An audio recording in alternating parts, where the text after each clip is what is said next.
But first, tonight, we do have major breaking news to bring you. ABC is pulling Jimmy Kimmel off the air indefinitely over his controversial comments about Charlie Kirk's assassination. ABC's decision came after Nexstar and soon-to-be announced Sinclair would be announcing that they would stop airing Kimmel's program. That's a big chunk of Kimmel's stations around the country. Earlier today, the FCC chairman, Brendan Carr, who will join us in a moment, threatened action against Disney and ABC over this comment that Kimmel made on Monday, labeling the alleged Charlie Kirk assassin as a MAGA. Take a look. We hit some new lows over the weekend with the MAGA gang desperately trying to characterize this kid who murdered Charlie Kirk as anything other than one of them and doing everything they can to score political points from it. Not funny and fake news. Sadly, this was not the only vile comment about the Charlie Kirk assassination. On Monday night, Kimmel made this disgusting remark about President Trump's grief over the assassination. Take a look. This is not how an adult grieves the murder of someone he called a friend. This is how a 4-year-old mourns a goldfish, okay?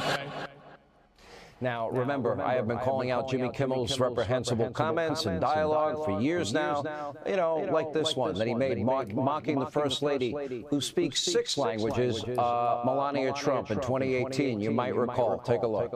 I want to really thank the First Lady, Melania, who has done an incredible job. She worked so hard on this event, and so I want to thank you. Yeah. That's not a chance she did one thing to help set that up. There's she didn't die egg, she didn't feel bad. The only thing she's been working on is an escape tunnel. No White House Easter celebration would be complete without story time from our First Lady. Never stop exploring, because life would be boring. Be clever and curious, just like a cat. Ask lots of questions about this and that. About these and that. Kimmel's recent vile remarks about Charlie Kirk's assassination should come as no surprise, given his lengthy history of mocking conservatives, Republicans, never-ending Trump bashing, which is why his ratings suck. Take a look. We definitely know who wins Time's Sexiest Alleged Murderer of the Year. That would go to Luigi Mangione, the suspect in the shooting of the CEO of United Healthcare, who's become the hottest cold-blooded killer in America. Let's be honest, it was a terrible night last night. It was a terrible night for women, for children, for the hundreds of thousands of hardworking immigrants who make this country go, for healthcare, for our climate, for science, for journalism, for justice, for free speech. It was a terrible night for poor people, and it was a terrible night for everyone who voted against him, and guess what? It was a bad night for everyone who voted for him, too. You just don't realize it yet. Tesla stock is way down, almost disastrously so. People have been vandalizing Tesla vehicles, new Tesla vehicles. Please don't vandalize, don't ever vandalize Tesla vehicles. And so Elon Musk has been making the rounds in the right-wing media to try to appear to be a human being. Everyone gets all worked up. Here's the thing, Donald Trump will never die. Forget it. He's like Dracula. He's going to keep sucking the life out of us forever. Now, President Trump, he did react to this news on Truth Social, writing in part, quote, "Great news for America. The ratings challenge.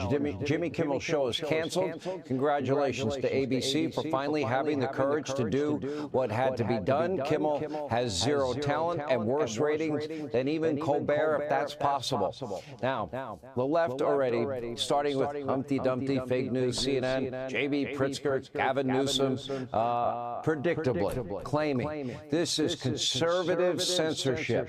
The MAGA crowd, Donald Trump got Jimmy Kimmel. That is false.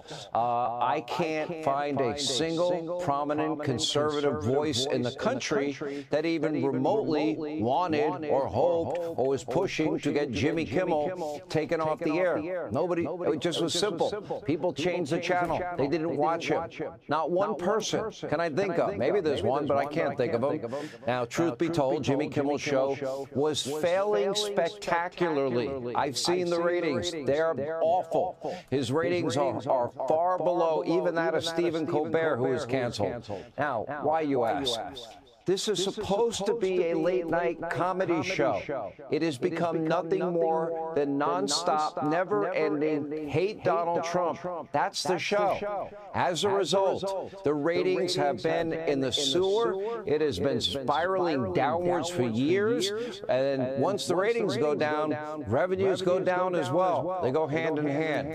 In other words, Jimmy Kimmel simply failed at his job. He lost his audience, then he lost revenue, and then stations, groups, they had enough after this comment, about a husband and father of two. They said enough's enough, low ratings, no money, what's the point? And that is the predictable outcome in television. There's no pressure group outside that was pushing for Jimmy Kimmel to be silenced. I'm sure he'll end up having a platform somewhere. He'll have a podcast. He'll be able to curse on everything. My understanding is most station groups were just fed up with his show. First, the TV group Nexstar, followed by the TV group Sinclair, telling Disney they don't want the show anymore. It's not working for them. They can't sell it. It's not getting ratings. And my understanding, it's going to be replaced with Steve Harvey's Celebrity Family Feud. Actually, is a good show and funny, much funnier than Kimmel. Given Kimmel's disastrous ratings, history of crass commentary, lack of any humor, chasing away more than half the country, vile attacks on people he disagrees with politically, is not a shock. He did this to himself. Nobody pushed, he jumped.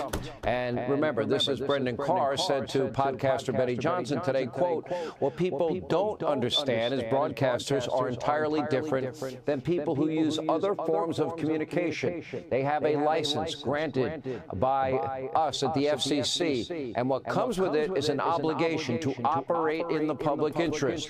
From my perspective, it's frankly amazing his show lasted this long.